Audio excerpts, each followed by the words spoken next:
heat, this polymer solution will come out and it will take a electron formation. And when you increase the potential around 35 kilovolt, this polymer solution will come out and you will get this kind of structures. Right? These are the some scanning electron microscopic images of the polymer. These are having the diameter of around 100 to 200 nanometers. And these polymers, nanofibers, again you can modify it with the different fillers. I have modified it with using alpha epitope 3 iron oxide. So basically these nanofibers then I have used for the various applications. These nanofibers can be used for the purification of water. So whatever heavy metals you are having in water, you can remove those heavy metals. Here I have tested for the copper and lead, heavy metals. Then further these same nanofibers could be used for testing of the paracetamol and ascorbic acid. Here we have tested this for the paracetamol sensing. Then again, these are having multiple applications. There are some graphical abstracts of my research articles which have been published, and some of them are highlighted on the journal article page also. So cover page also. Some of them are having selected for this. So these same nanofibers are used for the making masks.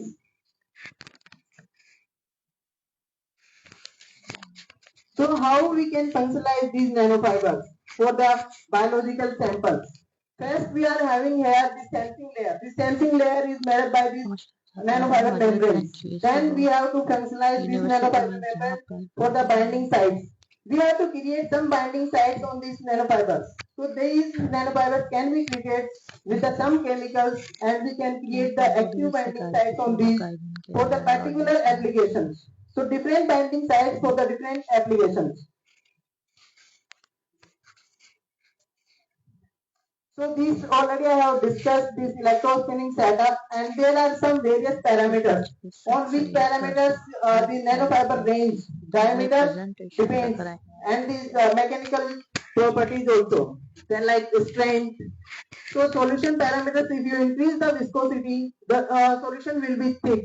And when you will make the fibers with high viscosity material, then you will get the nanofibers with very high diameter range, around 500 or maybe sometimes 1 micrometer.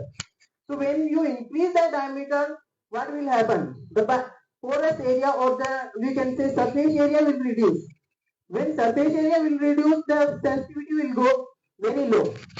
So we need high surface area. In that case, we need low diameter of the fiber, right?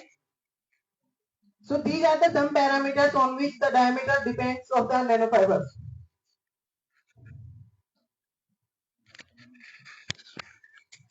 So here I have tested it for paracetamol sensing and ascorbic acid, vitamin C. So here if you see this, we are having a 3 electrode working station. There we are having 3 electrodes. On one electrode GC, glassy carbon electrode, that will be your working electrode. Then you are having platinum, reference platinum, counter electrode, and then AgAgCl as a reference electrode. You will modify your working electrode with your material. Whatever material we have synthesized or we have modified that material you will deposit that material on the electrode, and that electrode will be used for the sensing applications. So here you are seeing 2 images. One is bare GC. When you are using bare GC, there will be 2 peaks. Redox reaction will be there, oxidation and reduction. So here you are having a oxidation peak and then reduction. When you coated this material on this your glassy carbon electrode, the peaks will go high, or you can say that current will change, both sides, oxidation and reduction. So in that case, it means that your working electrode is properly working, right? After that, you will add the different concentrations of paracetamol in your solution, electrolyte, and you can test it with the different change in the current when you are changing the molarity, or you are changing the concentration of your solution, then you are getting the different currents, right? So here you can find out the limit of detection, or sensitivity for the this is for paracetamol, and same we go for DPV, differential pulse voltammetry, for the ascorbic acid. Similarly, these membranes are used for the E. coli bacteria and H. aureus bacteria. These bacteria here you can see, these are the some dots are, if are visible to you, these are the bacteria, E. coli bacteria. So after treatment, these all bacterial growth has been stopped, and you can find out that bacterial growth can be stopped within around 12 hours. Similarly for H. aureus.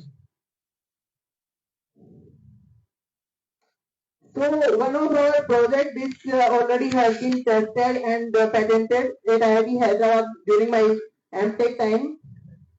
So here we have tested this for the atrazine detection.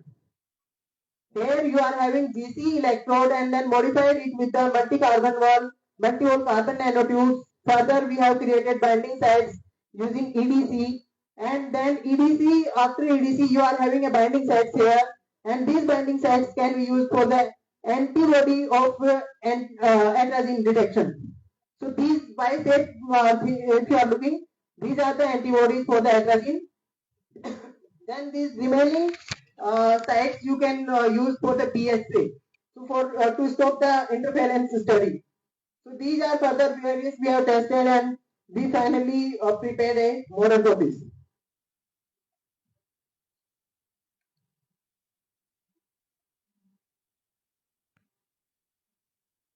So we are talking about the market size. In 2010, it was 1008 tons for the polymers, and it will grow about 27.7. It has been grown around 27.7 CAGR from 2016 to 2024.